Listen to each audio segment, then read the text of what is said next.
Welcome one, welcome all to Pit Road Productions. You know what time it is. It's Saturday. That means it's Almeida Day. The Almeida Racing League Season 6 here at Motorsport Arena, Oschersleben. Very interesting circuit choice here in both the official Spec Racer Ford schedule and for this series too. We're roughly following the Spec Racer Ford official series on the iRacing service, but having done a few laps around this place, I can tell you it's probably going to provide some fantastic action of which we are not in short supply with this series. We hope that you enjoy the show to come, whether you're on the Pit Road Productions channel or on Swellio Almeida's channel. We are streaming on both, bringing it to you live here. It's myself, Reese Gardner, with Daniel Zippy Salmon alongside me in the commentary box, and also handling the stream behind the scenes, pressing the buttons, bringing you these live pictures. Zippy, Oschersleben is certainly going to provide some good action here today.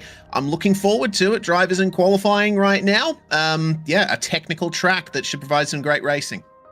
Yeah, absolutely, Reese. And certainly it's not one that I'm too familiar with, but I have done a couple of times. I've gone around, there's a couple of different layouts indeed. Done some silly races as well, but definitely it's good to see that we are indeed back with the Almeida Racing Academy. Certainly it's going to be an absolute belter of a show, but indeed, let's take a look here and see where we've been and indeed where we're going. We started off the season in 2025 at Watkins Glen, Barber, the first endurance round at Phoenix, then Circuit Gilles Villeneuve for round 4, Aragon last week, provided some amazing action, and Oschersleben here at the end of January, bringing us to the second endurance round of the season next week at Catalunya, then Chicago Street Circuit playing host to round 8, Alton Park, Imola, and Ledinor to round off the season. 11 rounds of racing, every single one of which has really been an absolute firecracker, and I think the format does play a big part in that. We are back to the sprint format once again for this round. We've got two 15-minute heats to start things off. The second heat will have a randomized invert. This particular round, it is the top 8, and then a 20-minute feature with the grid set by heat 2. No fast repairs, so you've got to be careful out there, and a fixed setup. So what you've got is what you have to deal with. If you're unhappy with the car's behavior, take it up with the iRacing gods. Well, definitely. I generally found that in many seasons ago, the Spec Racer Ford was definitely a little bit of a haphazard piece of machinery, but certainly after a tyre update, it became a lot more stable. But one thing we should probably do, Reese, is take a look here at the overall standings in the Almeida Academy. Taking a peek here, you can see that Brian Sabowski, he's currently leading with 815 points. Charles Krasik in second with 797, and then indeed Adrian Trevino there in third with 723. Before we see our first top split driver, ladies and gentlemen, and indeed Premier Class at that, enjoy in fourth. Yes, Mason Kuhn, though, has really narrowed the championship gap there, and we're looking forward to seeing the fight to come between Joyner and Kuhn. It'll be very interesting to see. There they are at the top of the Split 1 Premier standings, only separated by 4 points at the midpoint of the season. Cairo ends in third, with Tyler Harker, Rupesh Pineni, and Adrian Hopp rounding out the top 6 there. Some quite interesting championship standings, as well as in the club class. In fact, Cairo appearing in the Premier standings for some reason. He's actually in the club class, Zippy, leading that over Tyler Harker. Yeah, not quite sure how he snuck in there, but indeed we'll take a quick peek at that after the show, ladies and gentlemen. But indeed, Tyler Harker there in second. Kai's been having some good runs last time. Definitely one of the more emotional interviews we got to do last week. Certainly his parents are very proud of him. Indeed, they've got good reason to. But right now, let's take a look here about how things are going in qualifying with Ian Joyner currently almost 4 tenths ahead of everybody else in qualifying. Yeah, very fast time there from Ian Joyner, 107.2 thus far, but he set a 106.9 in practice. Let's ride on board with our championship leader for this lap then, as he's in the slipstream of Felipe Pulls down the start-finish stretch. A very open turn 1 here at Oschersleben. You got to be balancing the brakes all the way through here. Hotel at turn 2, a corner that never seems to end. That sausage curb there, that is your apex for that corner, and then you pull yourself out of it down this very short straight towards turn 3 called Hasserode. It's a little bit faster than it looks. You stay in third gear for that. Oops, spin ahead. I believe that might have been Rich Meesters. This is a short layout of Oschersleben. The main layout continues on, but we go around a 180-degree hairpin to bring us round to the final corners. Now, this is a very interesting sequence. When I was driving the Spec Racer Ford earlier this week around here, yes, you see them using the brakes a little bit just to get the car turned, but it's mainly just a lift that you need to do to get the car through that fast chicane, then a tight couple of final corners to lead us back onto the start-finish straight. Another high revs second gear, low revs third corner to bring us out. The curb falls away from the track on the exit, so you do need to be careful not to run too wide. That is a lap around the Oschersleben B course, and well, it's a very short lap, only 1 minute and 7 seconds long. Yeah, definitely one of the shorter circuits we've got here today. But ladies and gentlemen, we were mentioning this gentleman just a few moments ago. It is indeed Cairo Renz. He's currently leading here in the club class, ladies and gentlemen. As you see him there, trying to set another lap. But don't get me wrong, he's doing pretty good. He's currently, well, I say that, Thomas Niemanen has just gone and answered back. He's just gone a little bit quicker there with a 107.42. But indeed, Cairo Renz currently in second place in the club class for the qualifying session. That 117 car doing a 107.49. Yeah, very close times in the qualifying session at the moment, if you take Ian Joyner out of the equation.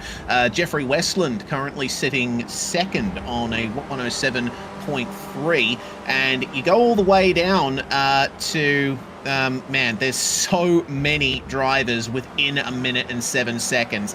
The top 10 covered roughly by 3/4 of a second. That's some crazy competition out there at the moment. Well, to expand on your point there, Reese, the top 19 drivers are all within 1 second of each other, ladies and gentlemen. But actually, speaking here of Jeffrey Westland, we actually know him through a friend of a friend, ladies and gentlemen. So Asad Nakarnabeb, who you've no doubt seen on Pit Road Productions before, has actually karted with this gentleman here. So it's not surprising to see him up there in P3 overall, ladies and gentlemen. Indeed, part of the Premier class. Certainly good to see some connections here. But we have a quick look around through the field. Who's going to be the Almeida Academy coaches today? Well, ladies and gentlemen, we don't just have one of them. We've got two. We have both Connor Bell and indeed Kane Halliburton taking to the stage today. Yes, let's see how far up they can get. That was amazing seeing them drive through the field in the endurance round at Phoenix. Some great teamwork from the coaches there. They, of course, are not out on track in qualifying. They start at the back of the grid for the first race, and for the second race, they will, more often than not, get themselves to start at the back of the grid again. For the final race, though, they tend to hold on to their positions here. Kevin Lau joining us for the first time on the driver feed. He's been a competitor in this season thus far.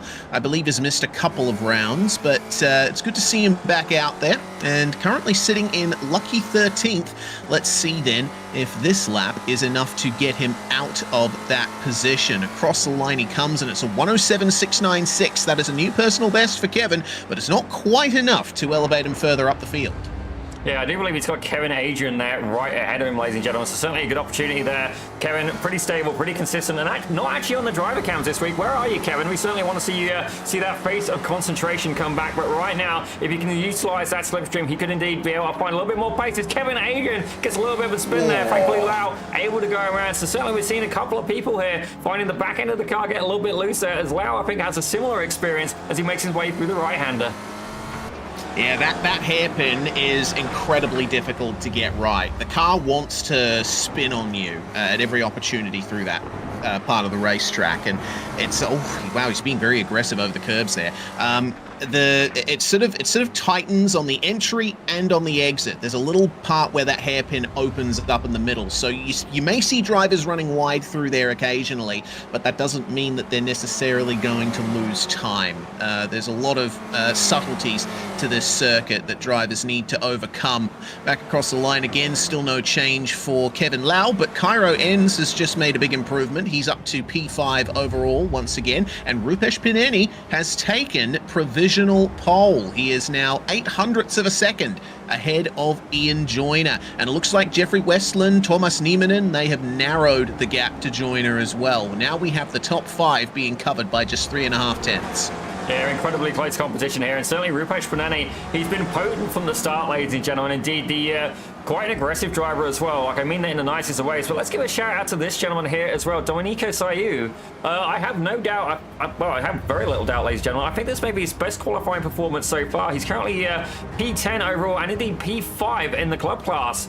Absolutely fantastic improvement there from the driver of the 155. Yeah, for sure. You know, Domenico has been part of this series for the last couple of seasons now, and we've usually seen him round the sort of top 15 area, and often suffering some quite bad luck. He's tended sometimes to be involved in incidents not of his own doing, and that's cost him results. But it seems that Oschersleben is a track that really agrees with the Italian. Let's see what he can do here, and if he can hold on to that position in the top 10. A great performance thus far as we find our way to 3 minutes to go in the session. Looking for improvements from drivers. James Conrad, it looks like, has just made an improvement to 18th, and Stephen Saunders has improved to 21st place. He was about 5 positions beneath that initially. Barrett Brummett making an improvement to P15 as well. A little bit further down than we'd expect Barrett to usually be. But it seems that Oschersleben is bringing a couple of other people to the fore that we haven't always seen at the front. Yeah, Oschersleben as well, one of the, I'd say, newer tracks in the iRacing service. Ladies and gentlemen, if I didn't do it when I was in rookies, I'm going to call it a newer track. That's pretty much how that's going to go, ladies and gentlemen. Certainly 6 years on iRacing, ladies and gentlemen. Certainly I had a few vacations at times, some of them of my own doing, some of them of more a chance to reflect, perhaps. But right now, Steve Saunders, the gentleman, certainly of the Almeida Racing Academy, and indeed he is one of the crew members as well, ladies and gentlemen. He does a volunteer role, which he often organises pit parties and the like, ladies and gentlemen. Certainly good to see him out there. But right now, this gentleman is indeed chasing and using the slipstream ahead. Are we going to be able to see him move further forward through the standings? Yeah, he's gradually improving in the qualifying session. Sets a new PB, 107.8. That is not quite enough to put him into the top 20, but he will be picking up a little bit of slipstream from the drivers ahead of them. 1.5 minutes to go. So if you're not out on track right now and setting up to start your final hot lap, you won't be able to get it in. This is a multi-race server, and so it's a hard cut to the end of qualifying. As soon as the clock hits 0, everyone's going to be booted back to the pits and we'll switch over to the race. So right now is when you should be starting your final lap. 1 minute and 7 seconds to go. Yeah, it looks like Ian Joyner's just done that. He's just started his next lap, ladies and gentlemen. Indeed, he's going to be looking to try and push and find his way back to the front of the pack, ladies and gentlemen. Certainly, Ribbush Benani and himself have been having some great battles. But I've got to say, Cairo ends with the sneak attack. He's managed to put it in P3 overall. Absolutely fantastic stuff. Didn't see that coming. Meanwhile, Thomas Niemanen, our favorite Finn, ladies and gentlemen, he's managed to put it up to P5 overall as well. But let's take a look here. Barrett Brummett as well. We did say he'd be somebody to keep an eye out of. He's moving to manage to find his way up to P8 overall. Yeah, good steady improvements from Barrett Brummett. He's about where we expected him to be now. There's only 23 seconds remaining in the session, so I'm very curious to see what Felipe Pulsini and Joyner can do, because they're about to come up to the final corner now. It's going to be really touch and go here with Joyner up ahead. Pulls running a bit wide onto the gravel coming into the final corner. I don't think this final lap is going to count, but Ian Joyner comes across the line and does not improve, so that's going to be confirming Rupesh Pineni as your pole sitter for the first race tonight at Oschersleben. Nice view of the opening corners here. Very difficult to get things right there, especially on lap 1. Pineni starts on pole with Ian Joyner alongside. Cairo ends 3rd overall and pole in the club class. Very impressive, with Jeffrey Westland alongside. Thomas Niemanen and Felipe Puls round out your top 6, with Kevin Lau getting into P7. Excellent job from him, ahead of Barrett Brummett, Bas Van Lee and Carlos Facania. Absolutely fantastic stuff. Mason Kuhn actually a little bit further back than we'd expect to see him there. He's in 11th along with Adrian Hopp. Certainly those two drivers have definitely battled so far this season. Moving our way back to 13, we've got Kevin Adrian alongside Jeremy Shoulders, with Dominic Sayu there in 15th alongside the favourite Finn of Tuka Vakaseo. Zoltan Zomator takes 17th with Rich Meesters in 18th for the Cool Camel Racing Squad, with Tyler Harker in 19th and James Conrad rounding out your top 20. In 21st place, it will be Stephen Saunders, my apologies, with Philippe Masson and Philip Marvin. Behind him, Kemal Kassim rounding out the 12th row, Valdas Vansavicius and Jeffrey Adkins, the last drivers to set qualifying times. Our coaches, Kane Halliburton and Connor Bell, starting at the back to make it a 28-car field around a very short and tight circuit, Zippy. I think this is going to be bedlam. I got a feeling it's going to be an absolutely fantastic, fantastic afternoon, morning, or indeed evening of racing, ladies and gentlemen. Certainly, Jay Ken's there in the chat. 3 club class guys in the top 6, absolutely, and certainly that is a beautiful thing about the academy, ladies and gentlemen. You, I believe, you do your qualifying. That defines your split, and then they split the split into a premier and a club class based purely off time, ladies and gentlemen. Certainly. You know, Reese, I'm sure you can relate to this as well. Some tracks sit better than others. Certainly, you put me on Road Atlanta, you're going to see me having a good day, ladies and gentlemen. Certainly, you put me elsewhere, Oschersleben, for example, I'm going to struggle a little bit. But I do remember actually Swelio doing a little bit of content here, and I believe the MX-5s in terms of passing procedures and stuff like that. Yeah, Oschersleben is a good circuit to learn maneuvers like that. You know, making a pass and also cutting back underneath the driver who's just passed you to try and get your position back. I think turn 3 here that they're coming up to is a great corner to see that racing technique in action. You know, it's a 180-degree corner, but it tightens a little bit, and it's a very strange line that you have to take through a lot of these corners. It looks simple enough from the air, but trust me, Oschersleben is a pretty difficult track to get right. But when you do, it rewards you.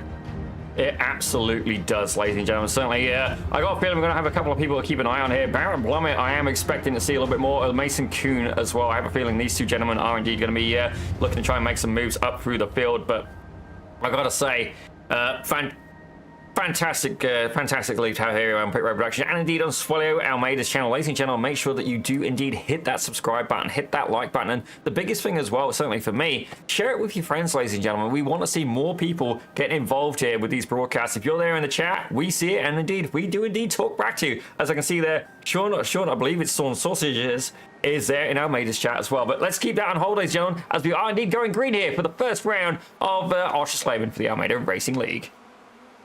Yes, so good jump from Rupesh Pineni there.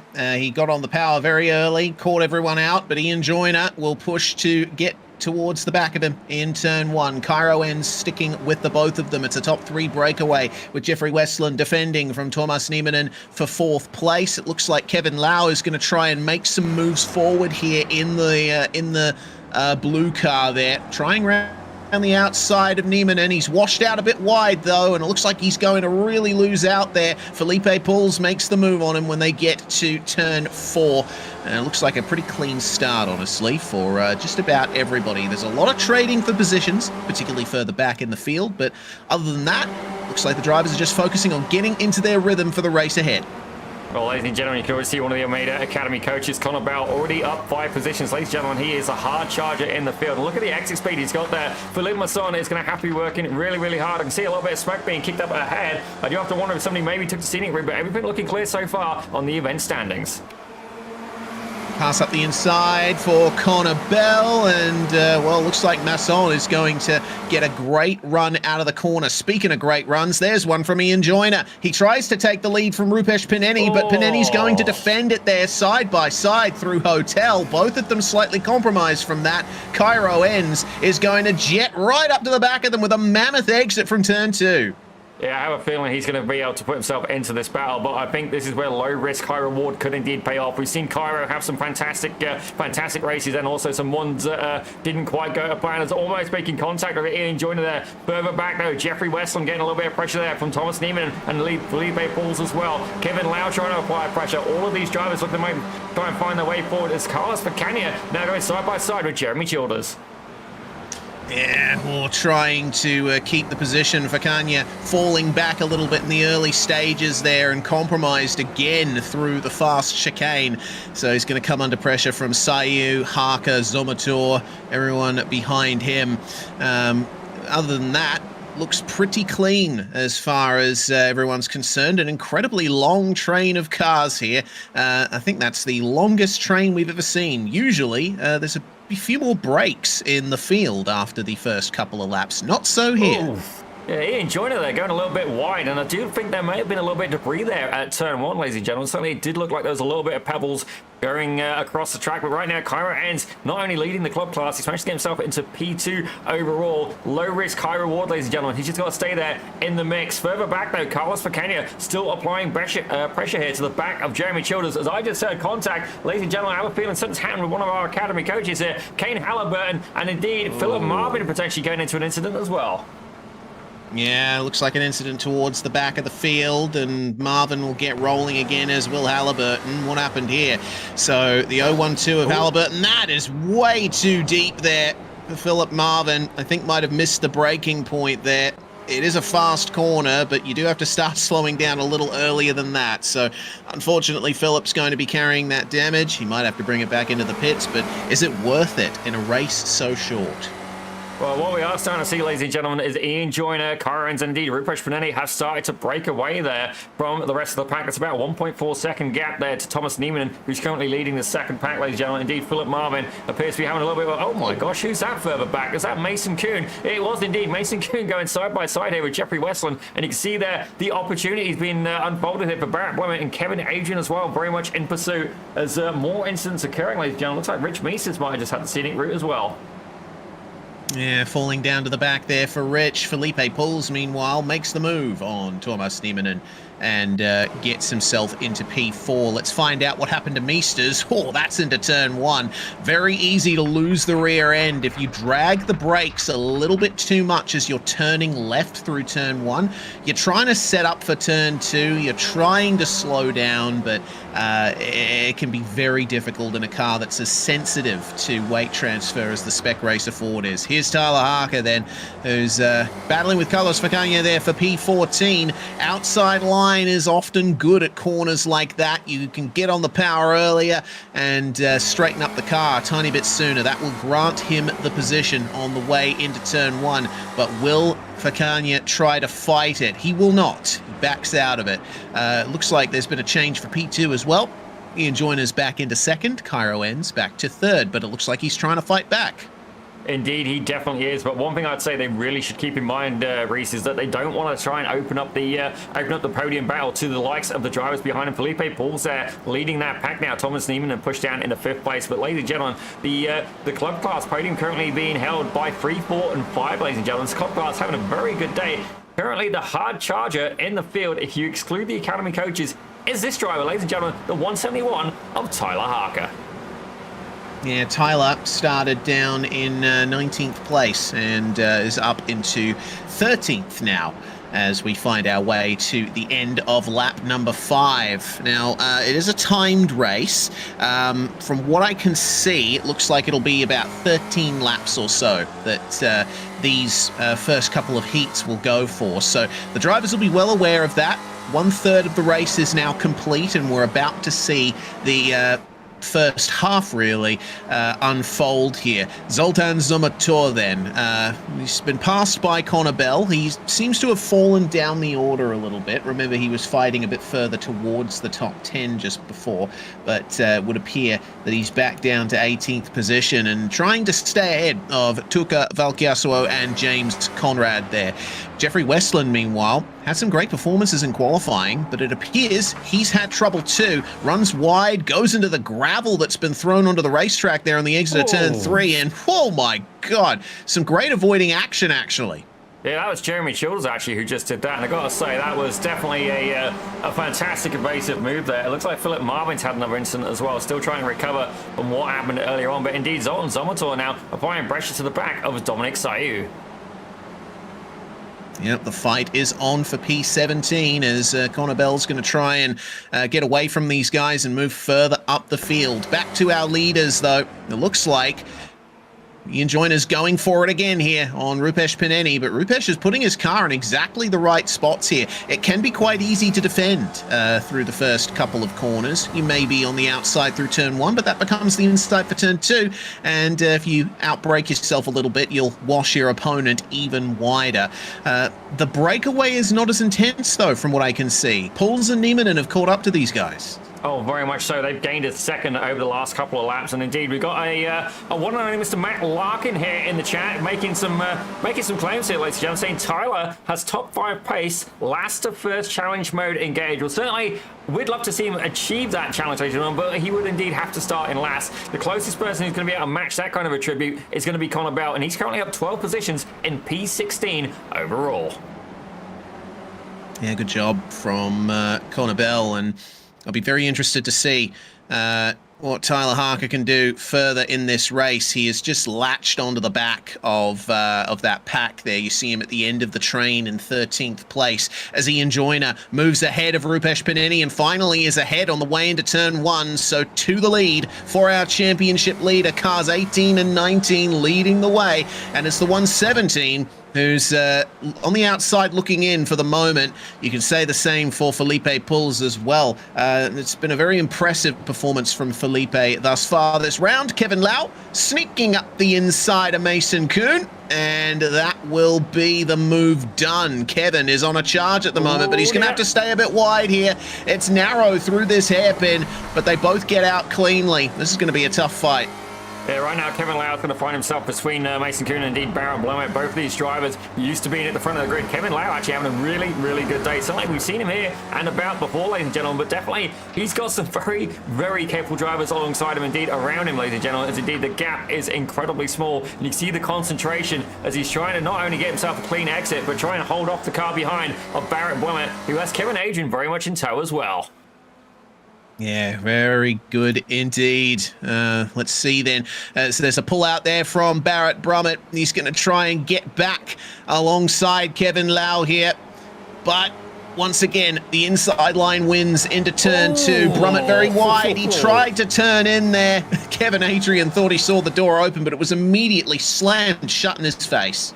Yeah, fair play to him. Currently, Kevin Adrian knew when it was the right time to back out. Myself, maybe not as much. It looks like Connor Bell now applying some pressure to the back of Jeffrey Westland. Don't get me wrong, Westland down 9 spots. We can see there Carlos Picania not far behind. He's looking to get into the mix as well. We're going to have a freeway fight here for P13. Up the inside at turn 4, and Connor Bell's going to complete the move on the exit. It's very easy to wash out wide there. It was interesting to see how he set up that move as well. It was wide in turn 3, but again, he got on the power sooner, and that gave him the inside line for turn 4. One of the many reasons why I think this track is great for racing. To drive around it hasn't always been my favorite. I've got a video on my channel talking all about that from about 7 years ago, but we'll leave that by the wayside for now. 4.5 minutes remaining, and we're still not entirely sure who's going to come out on top in any of these battles.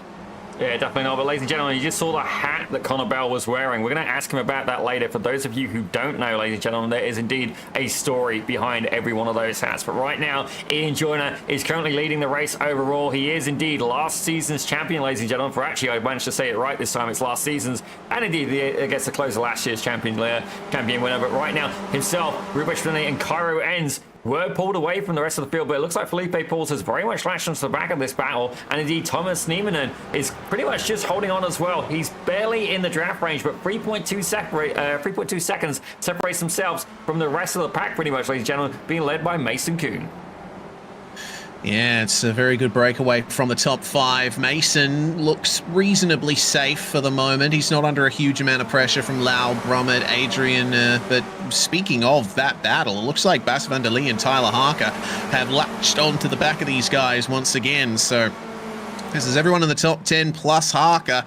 Tyler probably not moving as far forward as he would like, but he's still managing to maintain a good position here, and all it takes is one side-by-side moment, one mistake, and that could be the opportunity he needs.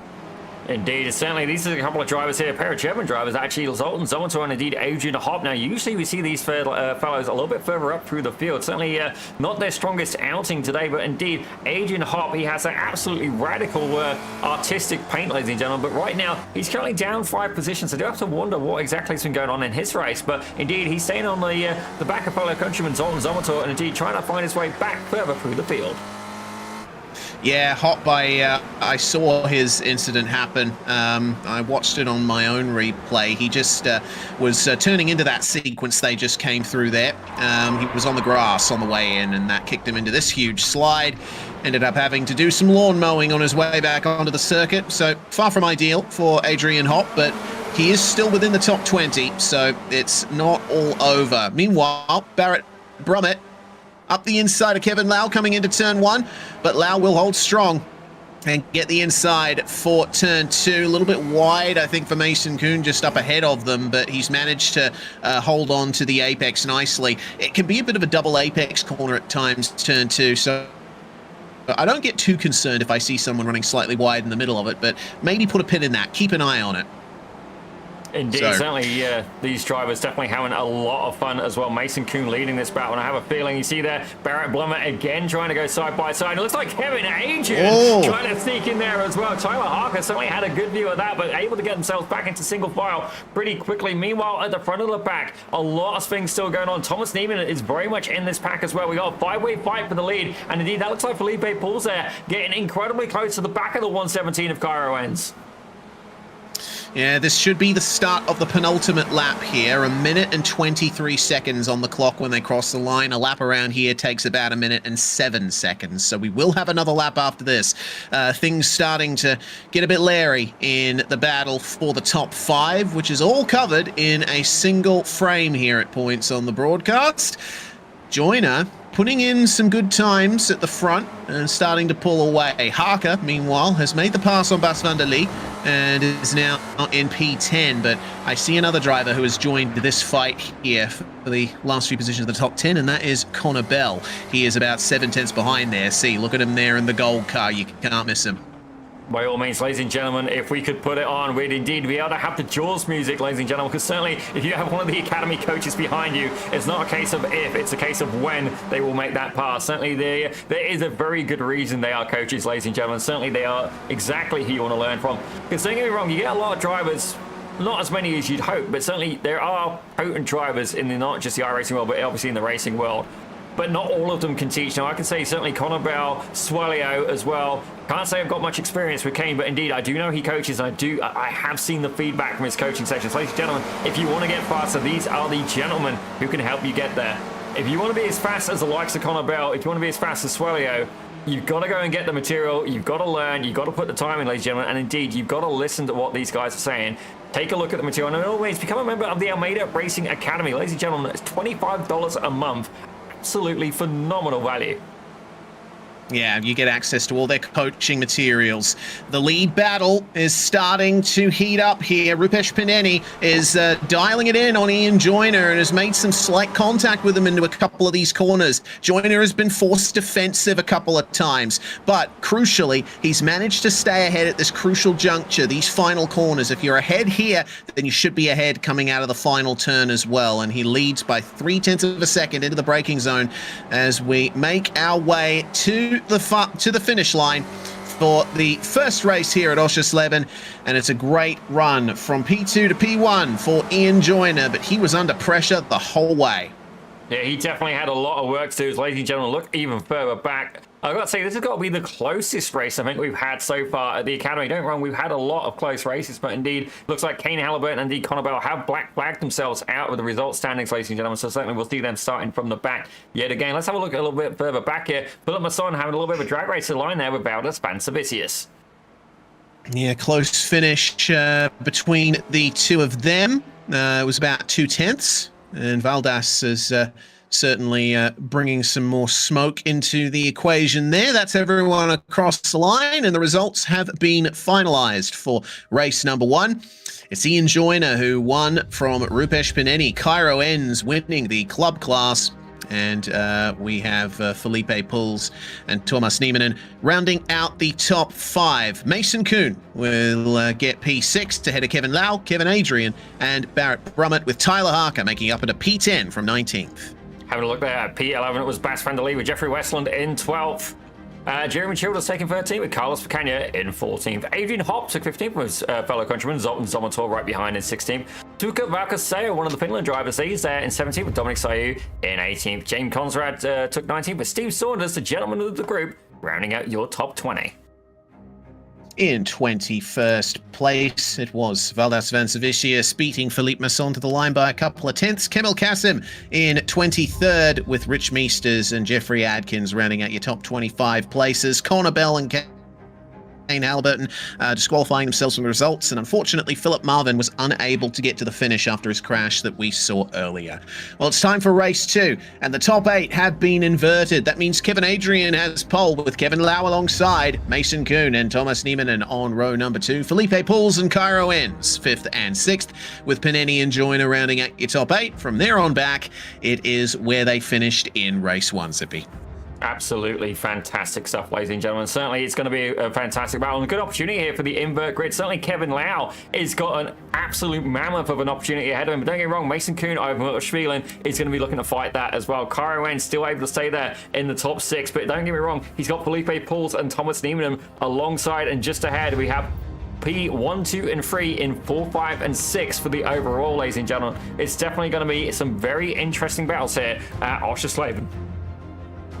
Yes, crucial phase of the day, really, this second race, because the grid positions for race 3 defined by the results of race 2. So we'll be able to see who has the biggest run up through the field here. I'm looking back through those results from race 1 and thinking about who we might be able to see finding their way to the front. I think Jeffrey Westland is going to be a driver to watch. Remember, he qualified 4th for race 1, but only finished in 12th, had his own fair share of problems. Carlos Facagna as well. He rounded out the top 10, but ended up finishing 14th in race 1. And I think Rich Meesters is going to be looking for a bit of redemption as well. He ended up languishing towards the back after the problems that he suffered earlier. So those are my picks to keep an eye on for race 2, Zippy. But maybe Mason Kuhn will have a good chance to get a big points haul and a win here, getting up to 3rd for the start of race 2 here by virtue of finishing 6th in race 1. Yeah, definitely. There's going to be a couple of drivers here who we do expect to see a bit of movement through the field. And indeed, like the likes of Ian Joyner, he's currently starting back there in P8, but we know the man has more than just outright pace. He's got racecraft as well, ladies and gentlemen. But certainly, we've got a very active chat here today in Pit Road Productions as well. We've got HKG Contracts there in Swallow's chat making an appearance as well. LVP 444, Climb the Grid, Darren. It's great to see all of you guys. And we've got Brian Lenz and Matt Larkin over on PRP. Really chatting up a summer. We absolutely love to see it as well, ladies and gentlemen. By all means, have a chat with us in the in the YouTube chat. We love to interact with you guys, and by all means, make sure you hit the like, hit the subscribe button. We are chasing 1,000 subscribers on Pit Road Productions, ladies and gentlemen. We are very much trying to get there. I got a feeling it's going to happen in the middle of February. By all means, don't send me roses for Valentine's Day, but 1,000 subscribers is definitely something I'd be very happy to see. Yeah, certainly. Brian and Matt, competitors in the Almeida Racing League in the past, I believe. I remember seeing Matt Larkin out there in the BMW M2s, and he was often a factor at the front of the field. Well, let's see then how this field handles Oschersleben for the second time. It's taken me a bit to remember, but I've checked out the track temperature, only 21 degrees Celsius. So there's going to be a lot of grip available when the tires are up to temperature. When they're starting cold like this, though, you really need to be careful. It takes a few laps for the Spec Racer Ford to get up to its maximum pace. So look for drivers to be sliding around again on this first lap. Well, indeed, we've got even more people appearing in the chat now. Kenny Ems has made an appearance. Mika Movies has made an appearance as well. Great to see all of you guys making an appearance. Indeed, we've got a bit of feedback here from Matt Larkin. YouTube over Twitch. And I've got to say, I agree with you, because don't get me wrong, Twitch, very powerful streaming platform, but certainly, if you want to watch stuff back, it's not really the best, ladies and gentlemen. By all means, you can watch from more than just, right now. You can watch this back later as well. But indeed, we've got Jake Enns asking in the chat, Mika, who are you cheering for? And by all means, we want to hear about it, because right now, ladies and gentlemen, I've got to be patriotic. Kevin Adrian, the Canadian driver, starting in P1. Can he bring it there to the finish, ladies and gentlemen, as we're about to get race 2 underway? So the number 10 takes point at the start as the green flag flies, and see the field fanning out behind. Ian Joyner, I think, tried to make a jump, but was unable to do so. Had to back out of it. Kevin Adrian has a clear run into the first turn, though. And got to be careful to stay off those curbs too much early on. A bit wide for Mason Kuhn. That'll give the advantage to Kevin Lau, who was going to be pushed wide ever so slightly. Oh dear. Got a clean start from the front of the field. Side by side for everybody into turn 3. A little bit of... that's tight. Moving and jostling at the back. Oh, easy does it. Cairo ends back up to P4 here. One thing I've noticed Cairo is very good at is making up positions on the first lap.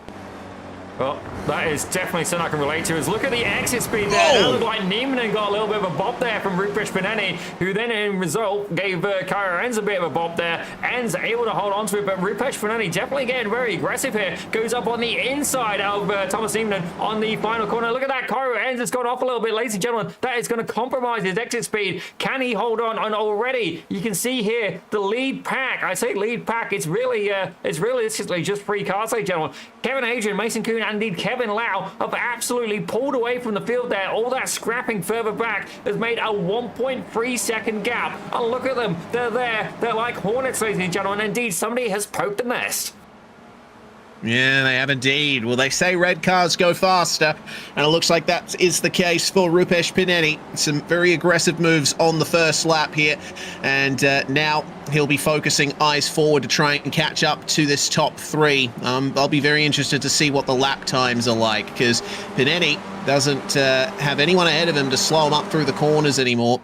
I think the contact that we saw was just a consequence of Pineni being able to carry so much more speed through these turns. And oh dear, looks like Cairo Enz has had a little issue there. Off into the gravel, Ian Joyner gets past him. So does Thomas Niemann. And Tyler Harker not as successful in getting past, though he is going to round up to the back of him in the final corner. A big old flick of the wheel there to keep the car straight.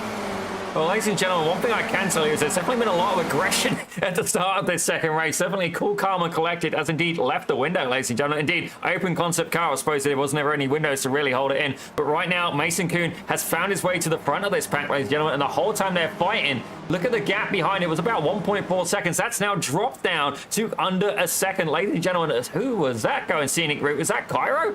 Ooh, definitely. Maybe. Flirting a little bit there with the track limits, my son. Yes, ever so slightly. Oh dear.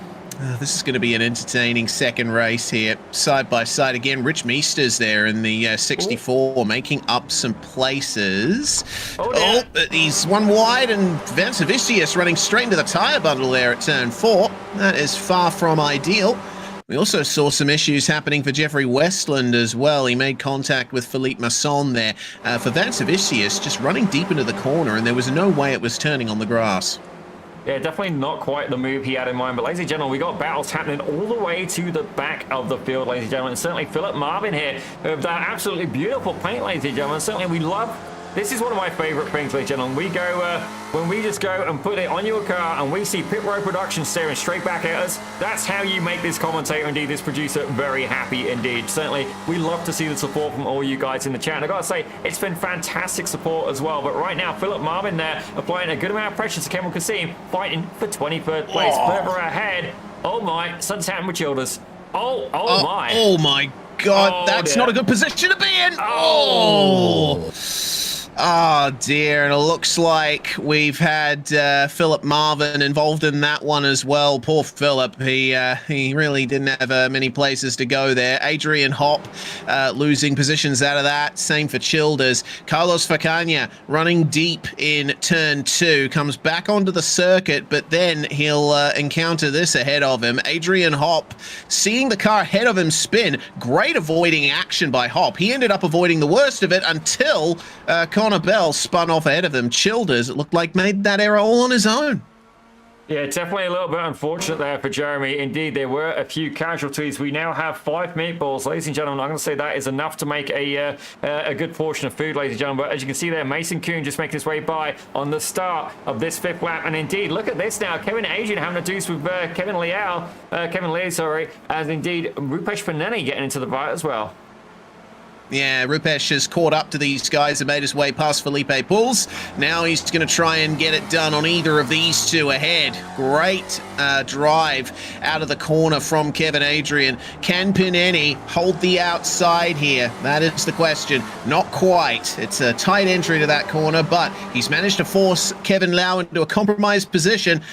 He's going to have to back out, though, and get it done somewhere else, maybe on the exit here. Lau is very aggressive with that apex curb, and I think that's proven to be his undoing here as he gets bumped wide into the runoff and loses 2 positions into the final corner with Felipe Pulls making his way past him. Maybe he'll fight back.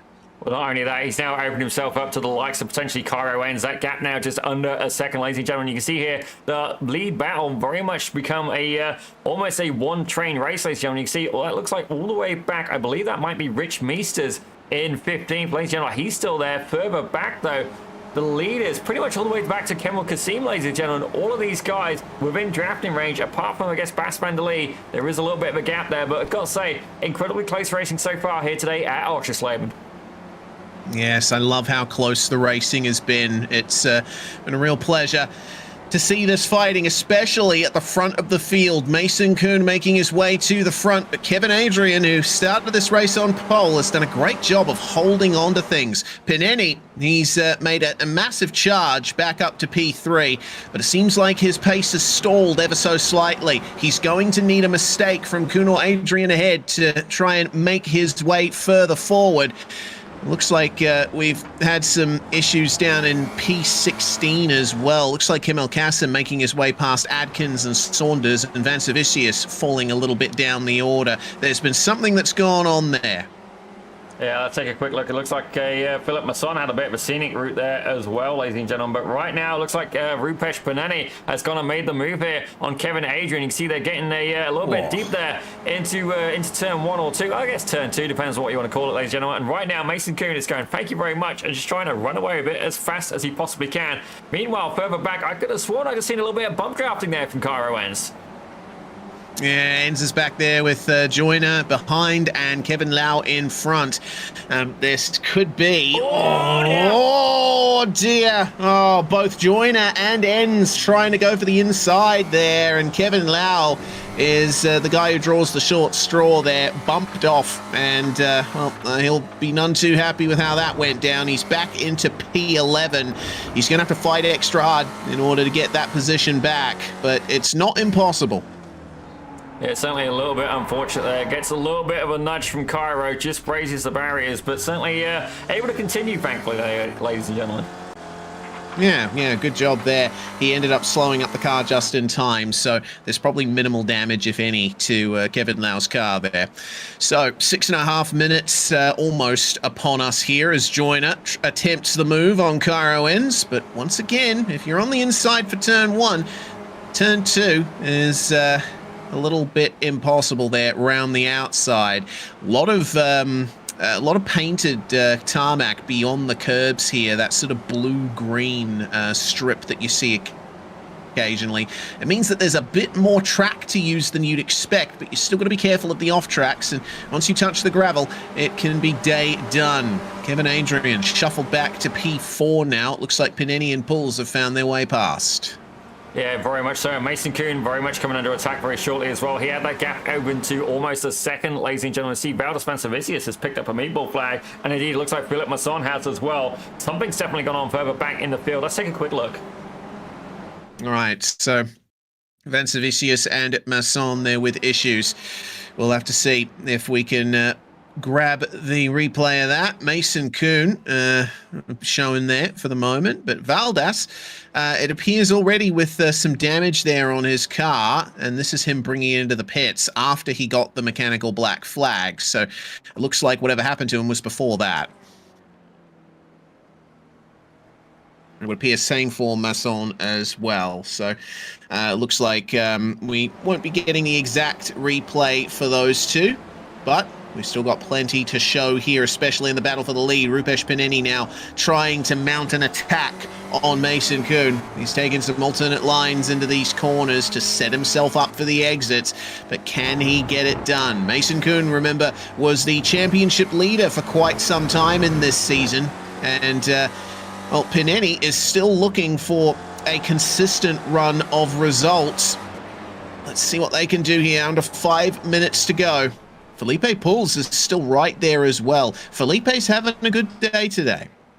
Yeah, very much so. And it's not only that, he's currently leading the club class standings here today. But we've got to say, we've got shout-outs in the chat. Not roasting Connor Bell, more of a compliment, I'd say, ladies and gentlemen. As you see Rupesh Pineni there, trying to find his way to the front of the pack, ladies and gentlemen. There is damage on the right front corner of that Spec Racer Ford, but fair play, it's not stopping him from pushing him even harder. As Felipe Pools very much there, trying to get alongside us. There's contact, ladies and gentlemen. Both cars are able to stay on track. And in the meantime, Ian Joyner's now going to be leading the pack behind. I have a feeling this is all going to get even spicier over the next 5 minutes. Yes, there was an attempt there on Mason Kuhn there from Rupesh Pineni. Felipe Pools trying to take advantage as Pineni was sent wide, but an ever so slight tap, giving Mason Kuhn now a 0.4 of a second advantage. Ian Joyner setting a 107.7, and that's around about the pace that the top four are doing. So give it a couple more laps, and I think Ian's going to be on the back of these guys, especially if they keep fighting like they are. Yeah, certainly he is definitely pushing, ladies and gentlemen. He wants to catch up to this lead pack right now. Kevin Lowther definitely suffering a little bit there with that contact earlier on. He is out there on his own, taking into a little bit of the sand there. Maybe he just wanted to spend a little bit of time on the beach, which is definitely a little bit cold. Further back though, Zoltan Zomator, he's starting to have a battle here with Dominic Sayu. Ah, yes, these guys were together in race one as well. Zomator picking up the slipstream, and we'll see if he clears Sayu. He does indeed, and that's one way you can get the move done at turn one here. Is just be ahead by the time you get to the apex of that opening left-hander. Looks like with 3 minutes to go, about half a lap into this, I think we're going to be seeing 3 laps to go, I'd say. That's a good time for those moves to be made. Yeah, I think I don't think there's going to be anybody who's just going to try and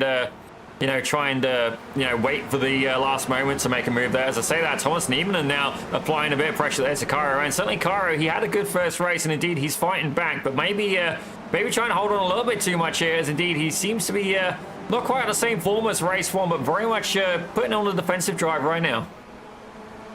Yeah, trying his best to keep Thomas Niemanen behind him, but evidently some damage on the front end of Cairo Enz's car that might be affecting his straight line speed, and Barrett Brummett and Tuka Valkiasuo are right behind him as well. Enz will defend into turn one and manage to stay ahead coming into turn two. Nicely done indeed, but Niemanen clearly has the faster car at the moment. Going to be a big challenge for Cairo to hold on to P7 here as you get a good look at just how bad that damage to the front end is. Probably doesn't affect the way the car drives all that much, but you don't want to be running a little bit slower than you need to on the straights. Yeah, definitely that Spec Racer Ford can suffer with damage, ladies and gentlemen. As a seasoned Spec Racer Ford driver myself, I can appreciate just how much it can affect, especially the straight line speed, ladies and gentlemen. Something that's happened to Kane Halliburton further at the back. We're going to leave him to his own devices. Certainly this was not one of the more enjoyable races here for the Academy coaches. Ended up getting caught up in some incidents. But let's return here to the lead battle, ladies and gentlemen, as they've just got about a minute and a half left to go. Yeah, once again, this is going to be the start of the penultimate lap with 1 minute and 18 seconds remaining on the clock. Here comes the run from Felipe Pools. He's going to try and get past Kevin Adrian coming into turn one. The battle for P3. Ian Joyner is with them now, and he had to stay wide on the intro to turn two because there was nowhere else that Kevin Adrian was going to go there. But now is the opportunity to make up those places and try and assert yourself for the podium. Tyler Harker up to P6, and he's going to go for a top 5 here. It's taken him a bit to get into that rhythm, but he is right there. Joyner, my goodness. How did they not make contact there? Yeah, I have a feeling that Joyner literally just threw the anchor out the cockpit of that car for a second there, slammed down on the brakes, but right now, looking a little bit further up through the field, Felipe Pools at this one, he just wants to keep the car clean, ladies and gentlemen. He's currently P1 in the club class, and he's not only that, he's got Tyler Harker battling with Ian Joyner a little bit further back. You can see there, the purple car, the 171 of Tyler Harker. To catch up to Pools, he's going to need nothing short of a miracle at this point, as indeed, we are getting near the close of this race, ladies and gentlemen. Are we going to see the white flag? Yes, we are. Final lap. All right, Rupesh Paneni getting to the lead, and Mason Kuhn now will try and fight his way back. It's too wide between Kevin Adrian and Tyler Harker, and Adrian is sent super wide into the pit exit lane, in fact, and Tyler Harker grabs P5 in style there. Nieminen is falling down the order ever so slightly. It looks like he was shuffled a little bit, so there's that change in the battle for P7. Cairo ends still, by some miracle, holding on to it with that damaged car. And meanwhile, Pideni is leading by a couple of car lengths from Mason Kuhn. It doesn't look like there's going to be much of a fight there for the win, but we'll have to wait and see. All it takes is one small error. Can Felipe Puls get into the runner-up position here, leading the club class, and will definitely take the win here, regardless of if he finishes second or third, but he's going to try and go for second. Half a dive up the inside, gets compromised on the exit. There's going to be no change there. Rupesh Pineni, what a drive, starting from P7. He will take the win in race 2. I gotta admit, I honestly felt that the 146 of Felipe Puls, it almost felt like they just went and put the car up on the inside, yelled boo, and hoped that it would scare him. It was definitely entertaining stuff. The two Finland drivers, though, finishing in 9th and 10th, respectively, alongside, ladies and gentlemen. Kevin Lau definitely, I think, would be, I'd say maybe the unluckiest driver, certainly, from that battle, but some interesting moves throughout the field as well. The hard charger, actually, does appear to be Jeffrey Atkins, ladies and gentlemen. He managed to make his way up to P17, gaining 8 positions. Yes, and a few of those were due to that big crash that we saw out of turn 2. Obviously, it has not been a day without big incidents, but for the most part, racing, especially up the front, has been clean, fair, and it's been entertaining. That is the big thing that we're concerned about here. But here we go then for the results, as Westland has just crossed the line, and that's going to be the results done and dusted. Rupesh Pineni in P1 with Mason Kuhn just behind him. Felipe Puls gets P3, and we have Ian Joyner finishing in 4th ahead of Tyler Harker, Kevin Adrian and Cairo Ends, Barrett Brummett, Thomas Nieminen and Tuukka Valkeasoa rounding out the top 10. In P11 was Kevin Lau with Zoltan Zomator in 12th. Fast Van der Lee took 13th with Dominic Sayu in 14th. Rich Meesters made his way up to 15th with Kemal Kasim in 16th. Jeffrey Atkins there, the hard charger of this race. He was there in 17th with Steve Saunders, the gentleman himself, in 18th. Jeffrey Westland, certainly another person with real-life karting experience. He's there in 19th with Valdis Van Savicius, rounding out your top 20. Finishing in 21st was Philippe Masson, and in fact it was barely even a finish because he was one of many drivers who were involved in that exit of turn 2 kerfuffle. That included Adrian Hopp, Carlos Facania, Connor Bell, Jeremy Childers, Philip Marvin, Kane Halliburton and James Conrad, ultimately finishing way down the order, 11 laps from the end. Well, we have a 5-minute warm-up to come, and it's a good opportunity for us to do what we're here to do in the first place, and that is promote the Almeida Racing Academy to you. Here's a couple of words. Now he's here teaching all his secrets to all these drivers. This is Almeida Racing Academy, where every champion has a starting line. The sim racer turned real world superstar, Suelio Almeida. It's Connor Bell racing in his own backyard for the very first time in the NASCAR Canada Series. The workshops helped out so much. Something about battling with somebody faster than you, it just pushes you that little bit further, and I was able to just keep developing my skill. I can kind of commit more with the exit there. That was good. If you do take sim racing seriously, it does impact your racing technique for the rest of your life. I know how the car is going to perform around these corners because the model I have in the sim. Just the benefit of sim racing when you go into real life, I don't think people quite realize it yet. You have infinite track time is the biggest factor. You are able to try so many things, and the physics that are simulated in the sim nowadays, especially iRacing, are so close to real life. Suelio Almeida is a master at his craft. He's outclassed a Le Mans driver, a European Le Mans Series racer. These guys are among the top 0.02% in the world. Designed to create champions. First NASCAR Canada start.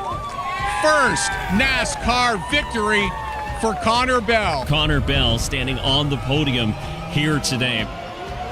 This is the Almeida Racing Academy 3.0. Winner is, bud. money. Win a race.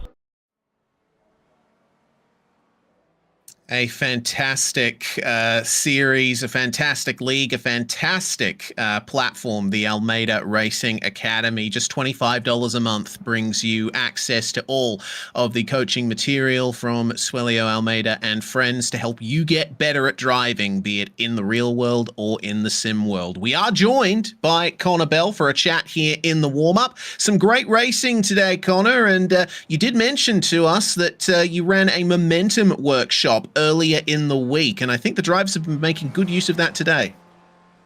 Yeah, so Kane and I, both of the coaches at the Almeida Racing Academy, we kind of highlighted some of the main issues with the racecraft in the past few weeks, and originally we worked on side-by-side optimization a couple weeks ago, and then this Monday we worked on managing momentum, so it's pretty cool to see how that's coming into play today, and I think we're seeing less incidents and harder racing, which is really what we want to see here in the league. So well done, everyone. Yeah, very impressed, particularly in race one with how clean everything was. Oschersleben is a very good track for, I think, learning those racing techniques, right? Because you've got these really long corners. It's a technical layout. It's got a nice variety of corners as well. Not much elevation change to deal with either. So, yeah, it's been very impressive to see. Yeah, it's nice to get back to a track that's not so draft heavy. This is obviously a very technical track, like you mentioned, Reese. So, yeah, nice to change things up. Can you tell us a little bit about the hat you're wearing? This is Zippy's favorite hat. He's giving me lots of compliments about it. It's a Michelin hat. This was one when I podiumed at the Toronto Indy in a Radical. So it was actually against one of Zippy's friends. So go on, name him, buddy. Name him. It's fine. It's fine. Mr. Rusakov. Oh, believe me, I'm going to share that clip to him. I'm going to very much enjoy that. But Connor, I hate to do this to you, by which case I'm going to smile the whole time. I also have a Michelin hat. There you go. Now, ladies and gentlemen, I've never got to do a real life race, but I've got to thank somebody courtesy of Radical for this one, Rob Burgess. He actually sent me one, which I want to say thank you very much. Now, if you don't know, ladies and gentlemen, you can only win this hat if you get a podium position. So certainly fair play. I would believe there's a few people who have indeed got one. But I got to say, Connor Bell, it's got to be worth so much more to you. Certainly, not only that, like NASCAR Canada as well. Like, you know, I don't think they gave you a hat for that one necessarily, but like, what a story. You know, what a story. Yeah, thanks. It's hopefully we get more of those hats next year. Oh, well, ladies and gentlemen, we certainly shall. 100%. I have complete confidence in you, Connor, and indeed I look forward to trying to find my way over to the Victoria Day Speed Fest, but we are going to let you go for the minute, as it looks like we're about ready to go for one more race. We are indeed. Thanks very much for joining us, Connor Bell, and we'll find our way to the grid for race number 3. Well, Rupesh Paneni is going to be starting on pole with Mason Kuhn alongside Felipe Pools. A very good night for him thus far. A 4th and a 3rd so far, with Ian Joyner starting in 4th and Tyler Harker rounding out your top 5 alongside Kevin Adrian. Cairo N's going to start in P7 alongside Barrett Brummett, with Thomas Nieminen and Tuukka Valkiasuo rounding out the top 10. Let's see how far the Finns can fling their way forward. There in P11, we're going to have Kevin Lau with Zoltan Zomator in 12th. Over in 13th, ladies and gentlemen, we'll have Bas van der Lee with Dominic Sayu in 14th. Rich Meester takes 15th with Kemal Kasim in 16th. Jeffrey Atkins there in 17th with Steve Saunders in 18th. Jeffrey Westland, who'll be there in 19th with Valdez Van Savicius, rounding out your top 20. The Frenchman Philippe Masson starts in 21st place alongside the German Adrian Hopp. Carlos Facagna of Brazil in 23rd alongside Connor Bell, who we just had the pleasure of talking to.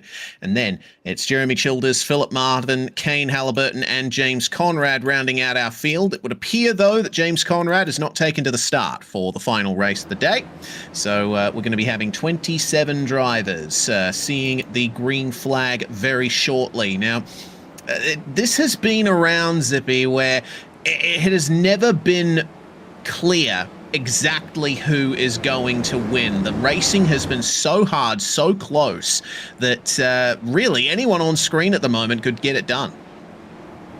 Yeah, definitely could go any which way, ladies and gentlemen. Indeed, we see some people who are consistently at the top of the field, but I wouldn't say that's a guarantee by any means. There is a lot of very capable drivers in this league, and indeed in this split. Ladies and gentlemen, there is 4 splits of this going on right now. But we're going to have to put that on the back burner right now as Mason Kuhn is there alongside Rupesh Panini. He's going to have the honours, ladies and gentlemen, as we get this last race underway as they make their way around the final corner.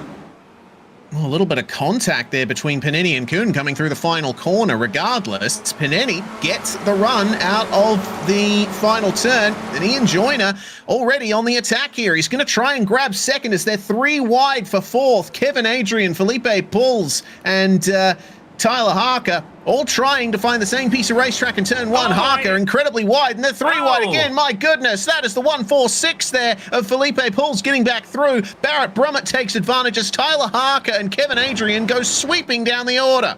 I gotta be honest, I honestly felt on that one that Kevin Adrian was in the middle of 2 heavyweight boxers and indeed got absolutely pummeled there as they're still going 3 wide. I sympathise for the guy there as that's a spin. Further back, that's Bas Mandalay. Wow, going backwards. And there's more drivers that have spun at turn 4. Jeffrey Westland, Jeremy Childers, and Carlos Facania. They've all fallen by the wayside. Some chaos happening here at turn 4. And Westland spun again on the exit. Oh my. That was definitely something we were not expecting, ladies and gentlemen. But right now, at the front of the pack, Rupesh Panini has managed to pull away by 0.5 of a second. Indeed, that has shook up the field. Further back there, Connor Bell able to make his way through there, as has Kane Halliburton, ladies and gentlemen. He's currently up 9 positions, respectfully. Indeed, he is. Fantastic job from the coaches, up 8 and 9 places respectively. Hard charger of the academy students is Philip Marvin, who's just broken into the top 20, up 6 places. He is all on his own on track at the moment, but a nice battle happening ahead of him between Halliburton and Adkins, so he might be able to gain something more in the next short while. Let's see. But for now, it would appear that Rupesh Panini and Mason Kuhn have held on nicely to their top 2 positions. Connor Bell just moving his way past Kemal Kassim there to get into 15th. Oh no! Oh, and gets into Bell as well as he spun around. Rich Meesters has been having a very rough day. Rough time of things for the Canadian. And it would appear some damage to the steering potentially for him. Man, turn 4 is claiming quite a few victims. Meanwhile, Ian Joyner has jumped into P2. He's just passed Mason Kuhn through the final corner, but that leaves Rupesh Panini out in front by nearly a second. Yeah, I have a feeling these guys need to start to work together, Reese, because indeed, Rupesh Panini, if he's given the opportunity to go ahead, in which he will, as I say that, Mason Kuhn now, Felipe Paul's coming out swinging for the final round, ladies and gentlemen. Certainly, I guess he's not really got over the fact that he didn't manage to sneak that position at the end, and indeed, but oh no, big slide there from Enns, able to hold on to it. I gotta say, that was, I'm going to give him skill for that one. I'll say that was pure skill indeed. Definitely a brown flag moment for the driver of the 117 there. I have a feeling he started cool, calm, and collected, but indeed throughout the evening, things have definitely been getting a little bit spicier for him. Yeah, Enns was getting on the power as early as he could. He had Barrett Brummett on his inside, and he was trying to get momentum, but obviously turn 2 being as long as it is, if you're wide, there's no rubber on the line where you are. So I think Cairo might have just pushed it a little too hard there. Regardless, he's still in the top 10 and still has plenty of positions he can grab here, up behind Tuukka Valkeasuo in the car 1, 2, 3 here. Nail the exit out of the final corner, and you can carry that momentum all the way down the straight. But it looks like the moves are going to be made by Tuukka here. He's caught up to Tuomas Nieminen and Tyler Harker. Harker has got a lot of drivers behind him who are wanting to take advantage. That's a very early lift from Tuukka there. He let Cairo Enns go. Kevin Adrian not able to do the same. Yeah, definitely. These guys are all incredibly aggressive today. I gotta say, like I'm not really seeing too much on the teamwork. I have heard of one driver who's been doing a little bit of bump drafting here, and certainly if anybody's going to do some bump drafting, it's going to be these 2, ladies and gentlemen, Kane Halliburton and indeed Connor Bell. We saw them do it at Montreal, I believe, where they did indeed try and push and work together until probably the final lap, ladies and gentlemen. Indeed, while they're academy coaches, they are on the same team. They do still want to beat each other, ladies and gentlemen. We're not going to deny that. They are race drivers after all. But indeed, both of these drivers up incredible amount of positions. Kane Halliburton 14 spots, ladies and gentlemen. Meanwhile, let's check back in here as Felipe Pauls is really on the offensive streak here. He's trying to make his way up into the third place. Indeed, holding on to that P4 overall and the club class lead. Yeah, he's got a good advantage behind as well. Barrett Brummett not setting the timing screens alight there behind, so we'll see what he can do to catch up to them, though, as a bit of side-by-side is going to grant him a few free tenths of a second. Oh, I just saw a big off in turn one. It looks like Kevin Adrian went deep, and now he's fallen to the rear of that fight. He's going to have to bring it in just a little bit here. Oh, was that side-by-side, actually? It looked like it might have been Tuca Valcasio alongside him there into the first turn. No, it wasn't. It was Kevin Lau. Yeah, definitely. I sympathize for Kevin in this one. He is... I don't know if that's going to be a straight body panel on the side of that car today. He's definitely been getting bashed around a little bit there, and you know, the drivers they're really fine today, ladies and gentlemen. Indeed, we've got Philip Masson. He's currently showing a lap down, and Bas van der Lee is a maple flag, ladies and gentlemen. But even despite the fact of the incidents we've seen, we've got battles happening throughout the grid, ladies and gentlemen. Steve Saunders now leading this pack with Carlos Picagna right behind. Indeed, Rich Meester's looking to try and make a recovery, down 7 spots. Yeah, this is where the battlers really tough it out, you could say, when you're down the order like this, but you still have people to race with, you still have positions to gain and points to bank for the remaining races of the season. This might give Meesters the advantage with Picagna and Saunders going side by side to turn one. Saunders is going to let the Brazilian go, but ultimately Rich Meesters gets a tiny bit closer. That's wide ahead there, I think, maybe for Adkins, or is that Masson? I think that might be Masson that's slowed down there and let them go. It is a lapped car, so no effect on the battle thus far. As we find our way through turn 4 again, Saunders cheeky. trying to stay online here. That is cheeky from Rich Meesters, but he won't get the momentum out of the corner. Yeah, definitely starting to put a nose in there, or what's left of it, where it may be a little opportunity as Steve Saunders now goes around. Oh, no. Not ideal for Steve. He'll get back rolling, though. Managed to keep it out of the tyre barrier. That's good to see. So he will still be rolling with a reasonably clean car. Battle for third again. Felipe Pauls and Mason Kuhn. Let's keep things going here. Worth remembering as well, this third race is 20 minutes long, an extra 5 minutes over the previous 2. So there is more time for drivers to make up positions if they've lost them. And I think drivers like Zoltan Zomator are going to be very happy with that. Zomator's been on quite a nice run thus far.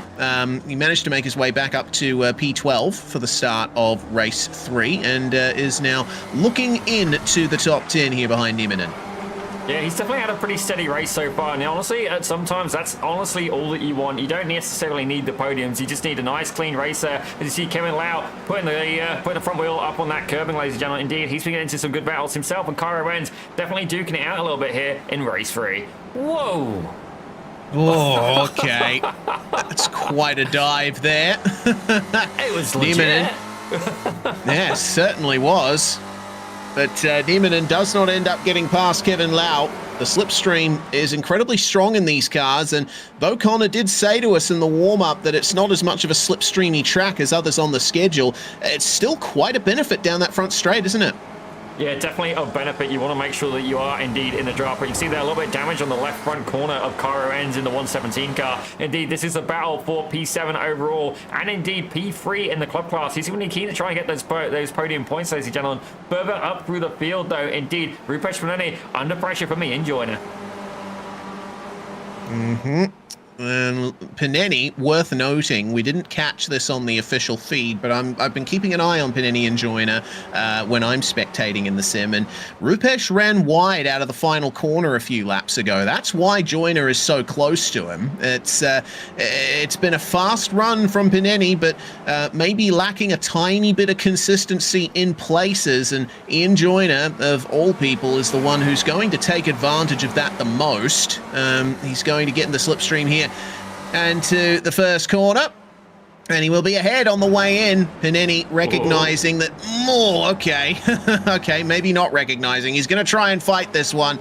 But Joyner on the outside should have a straighter run out of the corner. He'll maintain the side-by-side, and he'll have the inside for turn 3. Can he get it done, though? Pineni super deep, and they clatter their side panels together, do our leaders. Great fight, but Ian Joyner is through. At least he is for now, ladies and gentlemen. The whole time they've done that, the problem they're going to have now is that Felipe Pauls and indeed Mason Kuhn have come back into range, ladies and gentlemen. They were pretty much out of the running for a little while, but don't get me wrong, that gap down to 7/10 of a second. Now, this is an opportunity for the driver of the 146 and indeed for the 79. While third place is nice, second or first is even better. And if they can find their way to the back of this lead 2 pack, they can indeed find more opportunities available for them. Yes, indeed. 9 laps remaining according to my timing, but my timing screen lap count has been wrong in the first couple of races. So there's still more to come here. Joyner breaking the slipstream, but it didn't seem to hurt Pineni too much. If anything, he still had a great run down the start-finish straight. Those yellow speed bumps on the inside of those curbs as well, you really need to watch out for those. I don't think we've seen anyone hit them so far tonight, but trust me, you run over them, it's like hitting a landmine. It is going to destroy you.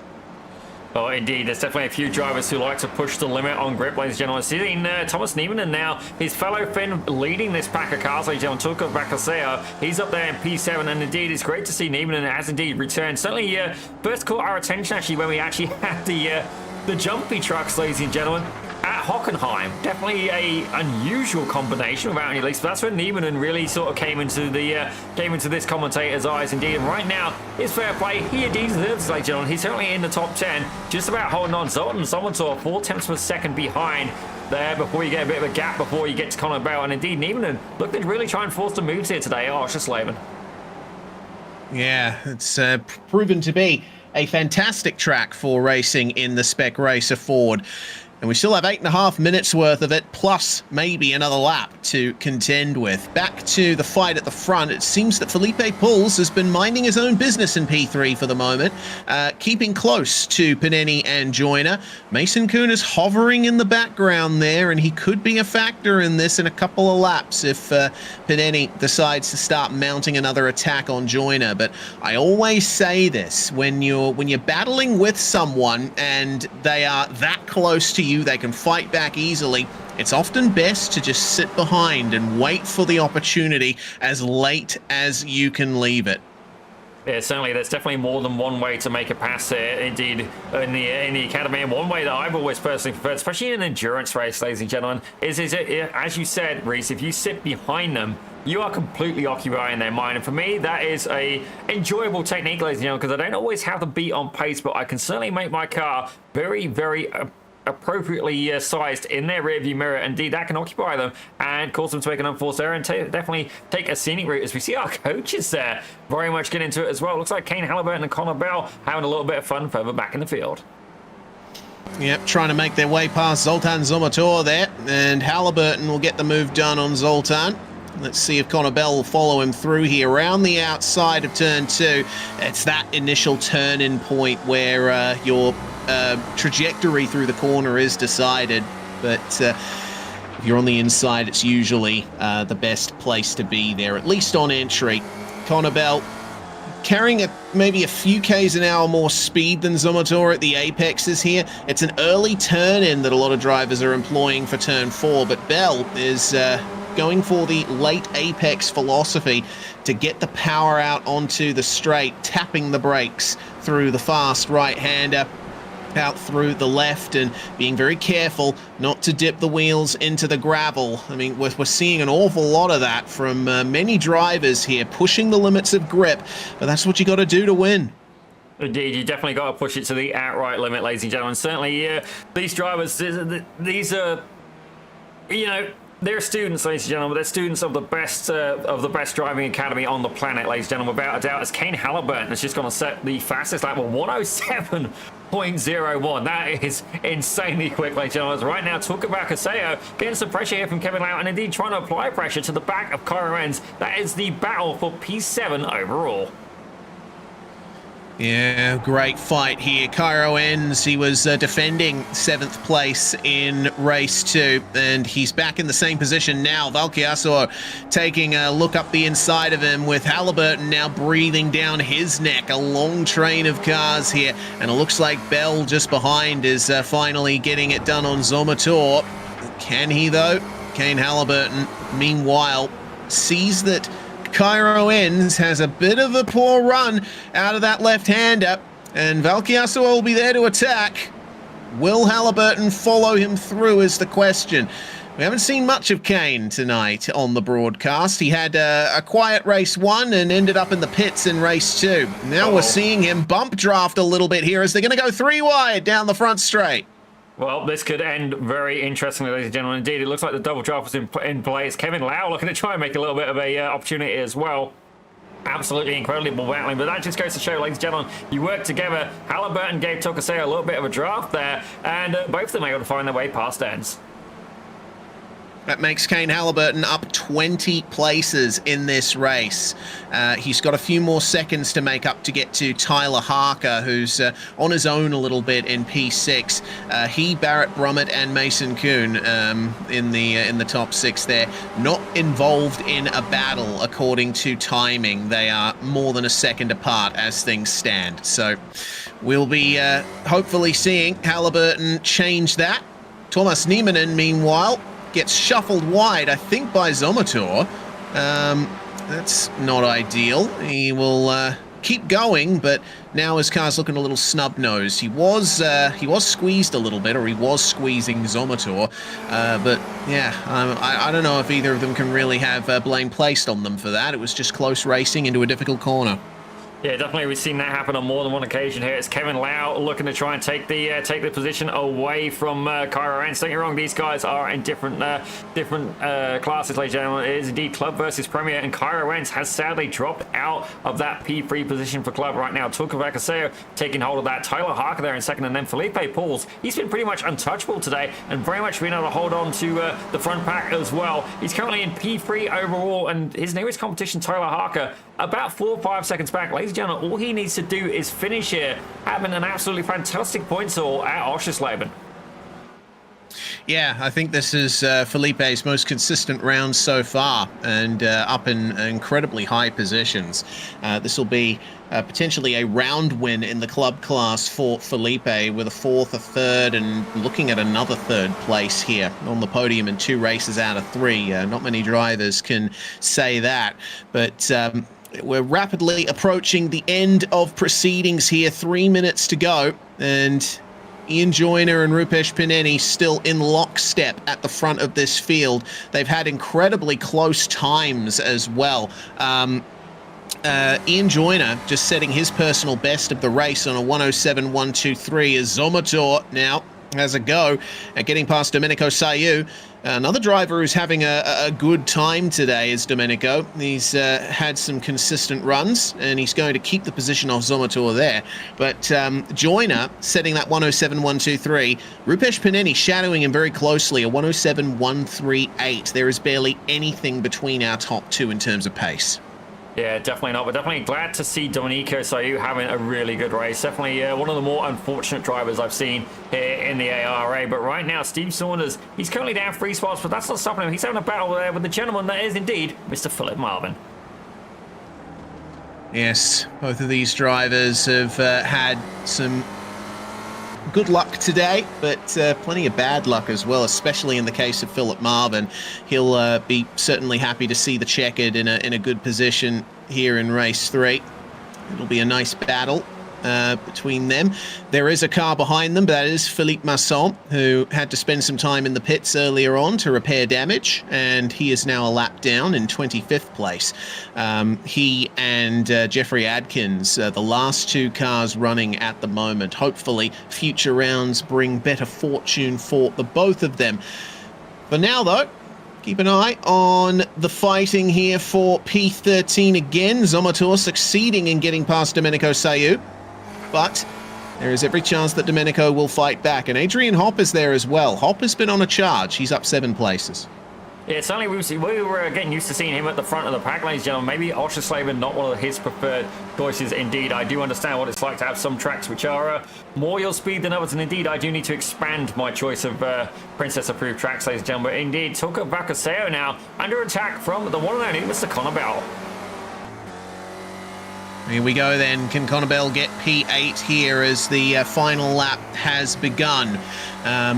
Pulling out of the slipstream, nice momentum. And it looks like he'll push it a little bit harder into turn 1, up into 8th place. And Tuca Valkyasuo will still be happy that he is in the top 10. It's been a consistent race 2 and 3 for him. Didn't quite get there in race 1, but should still be very happy with how the event has gone. Kevin Lau catching up to Kevin Adrian here, as it looked like that's Cairo ends up ahead. Has there been a problem here for Cairo? No, there's been a problem for Kevin. As a slide on the exit, that's why he is now behind Kevin Adrian. Final corner then for our leaders. And we will find our way to the finish. Ian Joyner going to take 2 wins from 3 races tonight, with Rupesh Paneni being on the podium in all 3.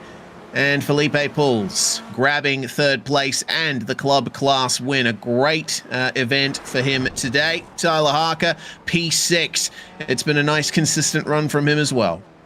Yeah, definitely, and indeed we've got battles happening all the way to the end of the end of the race, ladies and gentlemen. Zoltan Zomator there. It looks like Adrian Hopp trying to get it done just before the line, ladies and gentlemen. Indeed, but let's take a look here at Philip Marvin. Indeed, he can see Steve Saunders just ahead. He's about 7/10 of a second ahead. I think he's going to need a little bit more if he wants to find his way up into the top 20.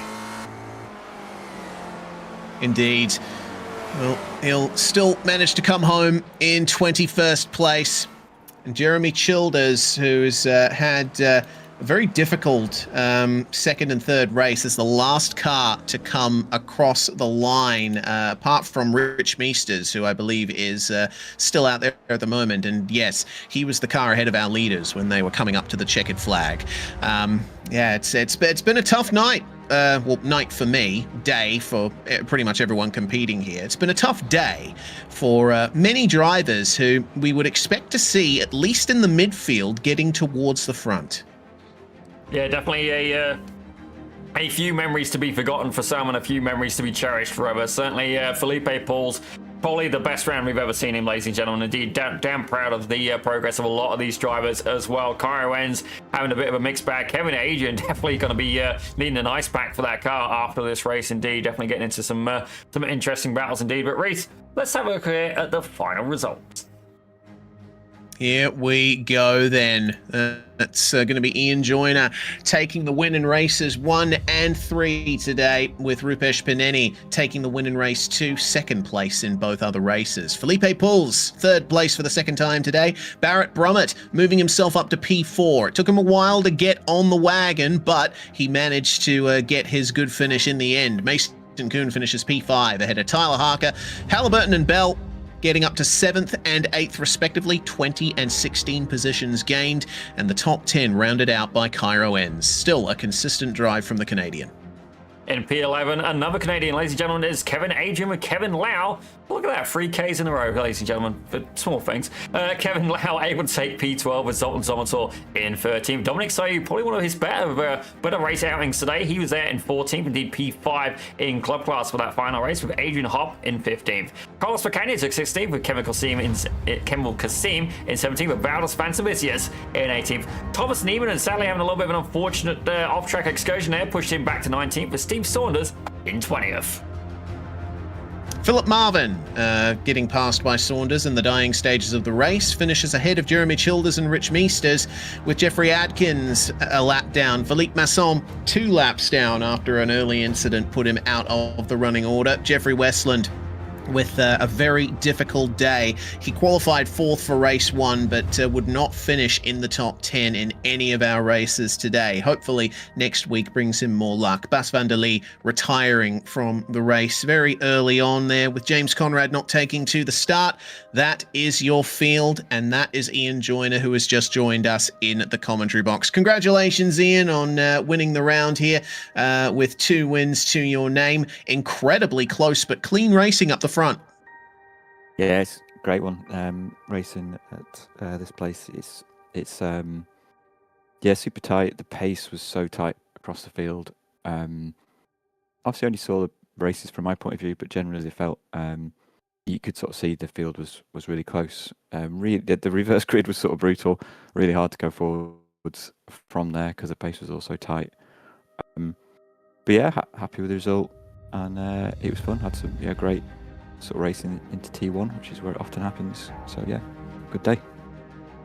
Yeah, absolutely. I believe Catalunya is going to be the next round, and that's the second endurance round of the season. So obviously getting prepped for that. Do you think you've learned from the first endurance round at Phoenix what you might expect? Yeah, it's a long race, so I've not in this car anyway. I've never done an hour race before.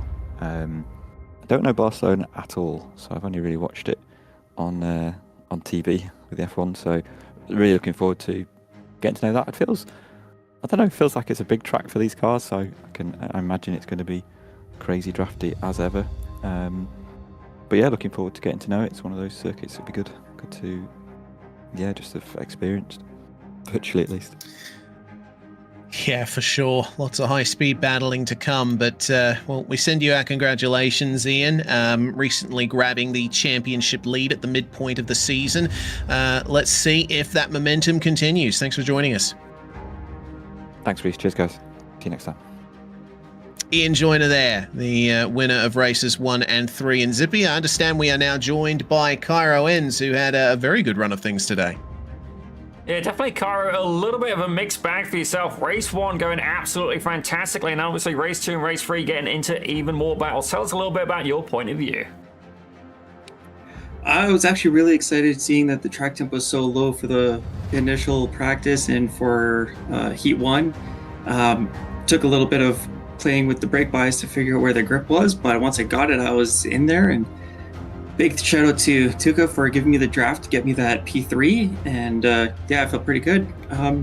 Once the track temp started going up, hit almost 24, 25 in the feature, and it just it hit me hard. I don't know what it was. I just lost all control, and basically was just holding on for dear life at that point.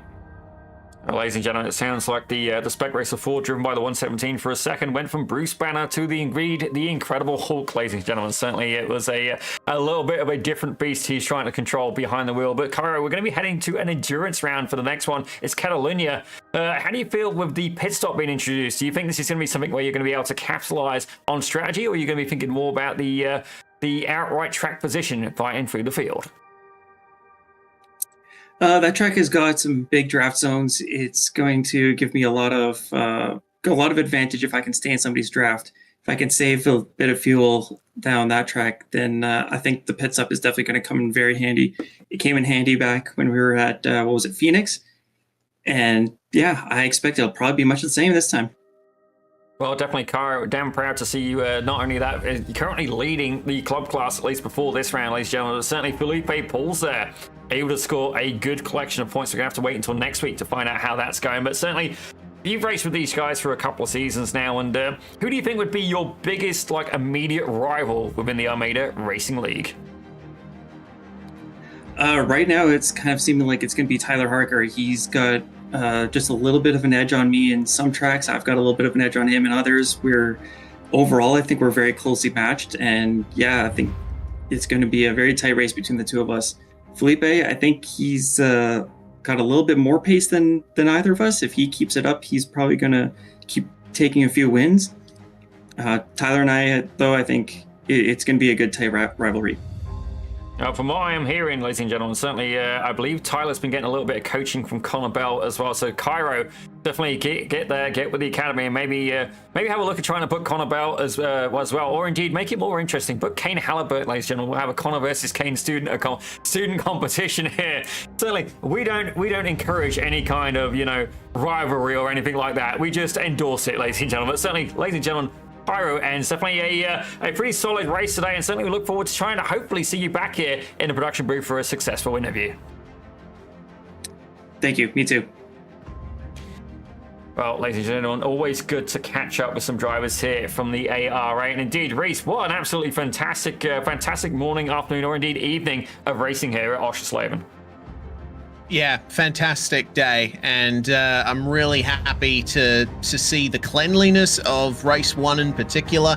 You know, the work that Connor and Kane and everyone behind the scenes has been doing to tighten things up a little bit, because you know the racing has gotten a little bit crazy in these last few rounds. I will concede, but it was great to see Oschersleben bring out such a fantastic bit of action, and there's still more action to come here. We're only halfway through the season, and we've got plenty more to come over the next few weeks. I believe the next round is going to be at Barcelona for the second endurance round of the season. We hope that you can join us for that. A huge thanks to everyone in the chat for coming out and supporting us here and just having fun. It's great to see, and a huge thanks to the crew at the Almeida Racing Academy as well for putting this league on and having us here at Pit Road Productions bring it to you all live on the Pit Road Productions YouTube channel and Swellio Almeida's channel as well. My name is Reese Gardner, Daniel Zippy Salmon alongside me in the commentary box. We are Pit Road Productions. This has been the Almeida Racing League. Remember, $25 a month and you get access to all of the coaching material on the Almeida Racing Academy. Get on it, and we'll see you next week. Now he's here teaching all his secrets to all these drivers. This is Almeida Racing Academy, where every champion has a starting line. The sim racer turned real world superstar, Swellio Almeida.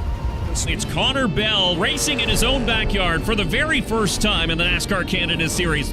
The workshops helped out so much. Something about battling with somebody faster than you, it just pushes you that little bit further, and I was able to just keep developing my skill. I can kind of commit more with the exit there. That was good.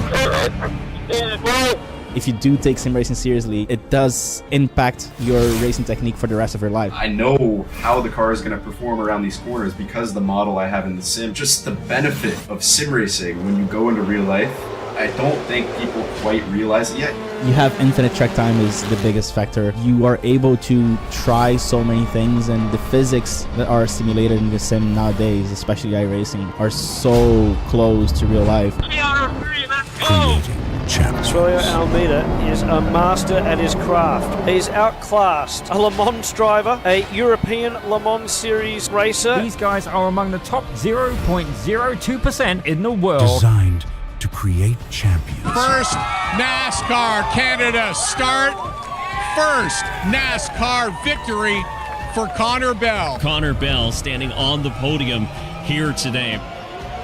This is the Almeida Racing Academy 3.0. Wait a race, buddy. Wait a race.